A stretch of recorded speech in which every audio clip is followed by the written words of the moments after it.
These images of Wainam Khao Camp in Phetchabun Province, northern Thailand, date from early 2009. They show Hmong refugees who had left their native Laos because they were persecuted. Last May, following pressure by the Thai army on MSF and the refugees, our teams were forced to leave the camp. MSF had denounced the forced repatriation of Hmong to Laos on several occasions. On December 28, 2009, the Thai authorities expelled all 4,000 Hmong. No third-party organization was present at that time. These people did not want to return to the country where they claimed they were persecuted due to their past and their involvement, either personally or that of family members, in the struggle against the communist regime in Laos. They feared there would be repercussions and did not want to return. The Thai authorities began the forced repatriation policy following an agreement signed with the Laotian government in which Thailand promised to repatriate what it considered to be illegal immigrants before the end of 2009. No one knows what has become of them since. We have no idea what is going on in Laos. As we have no information and no access to the areas where these refugees have been repatriated, we are unable to evaluate their situation. 1 year ago, Operation Cast Lead was launched in the Gaza Strip. The one-month Israeli military offensive destroyed most of the infrastructure in this small strip of land. 1,300 Palestinians were killed. More than 5,000 were injured. The war took a serious toll on the healthcare sector too, a reality worsened further by the Israeli embargo.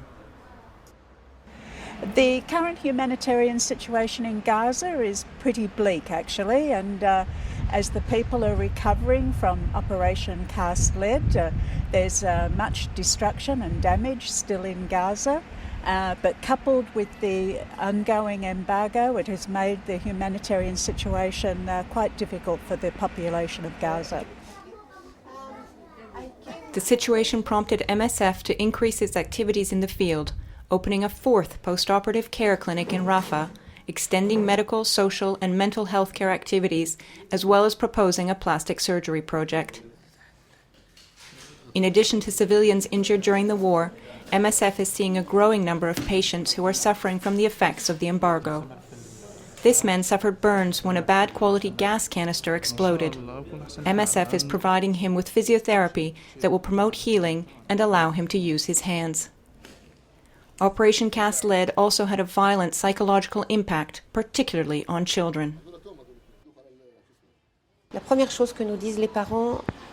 most common things that parents are telling us is that their children are wetting their bed, that they're afraid of aeroplanes, that children are clinging to their parents, that children don't want to go to the bathroom alone, that their children can't concentrate at school. All these little aspects of daily life. Details hiding deep trauma. Half the population of Gaza is unemployed. 70% of families live on less than $1 per day. 75% of Gaza's population depends on food aid. These figures are amongst the highest in the world. This is Kaweni, a slum area in Mamoudzou, the capital of Mayotte. The population lives in extremely precarious conditions. Most of them are undocumented migrants coming from other islands in the Comoros archipelago, mainly from Anjouan. Last May, MSF opened a primary healthcare clinic that provides free medical treatment. The teams have also organized mobile clinics serving the rest of the island. There are people who are left totally abandoned, who've never seen a doctor or haven't seen one for a long time. It's not the emergencies that are the problem, but there are major problems with chronic illnesses, which require regular monitoring and regular treatment.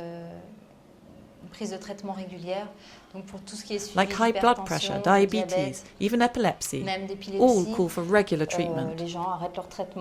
People stop and start their treatment depending on when they have the money and when they can get an appointment at a health centre.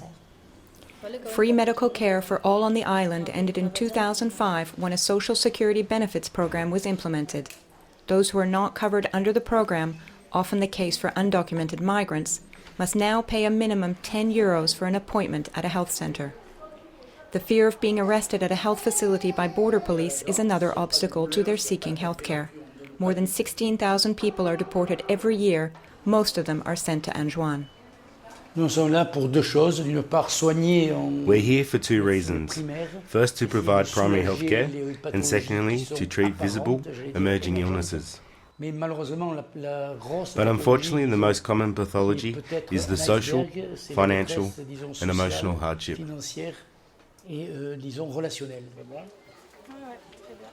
Bakar is a home visitor.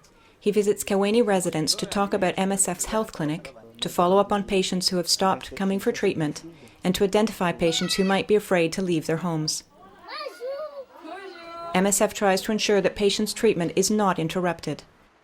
Over the last 7 months, the team has sought to prevent the deportation of 10 individuals suffering from serious illness. 6 of them were released.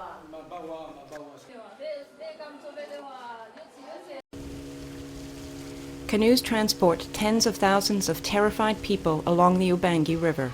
They are fleeing the Democratic Republic of Congo for neighboring Congo-Brazzaville. The families are from the DRC's Equateur province in the northwest. Inter-community fighting broke out there in late October, and initial estimates placed the number of dead at 200. The Epidemiological Research Center, Epicentre, subsequently conducted a survey on 40,000 refugees in Congo-Brazzaville, which found that more than 2,000 people had died. The first thing we can do in such cases is precisely what we did, conduct a retrospective mortality survey.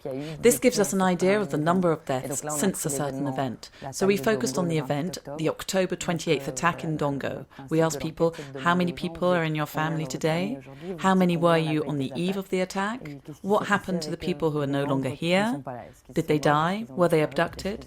Did they decide to stay there? Were they hospitalized? This allows us to determine what is referred to as retrospective mortality. The extreme violence caused a wave of displaced persons. Nearly 100,000 people came to seek refuge here in neighboring Congo-Brazzaville. Some went to the Central African Republic, and others left their village but remained in the region.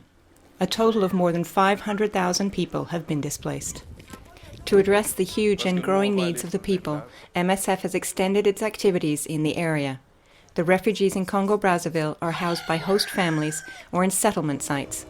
Others are scattered along the river. Some of them have built shelters with whatever they managed to find in the forest. Others are waiting for plastic sheeting to be distributed. Elsewhere, people are living out in the open with no shelter at all. The United Nations Agency for Refugees has just granted them refugee status. This decision implies that, contrary to Congolese authorities' statements, the situation in the region has not eased. The causes of the conflict have not been resolved, and the refugees feel safer on the other side of the Ubangi River.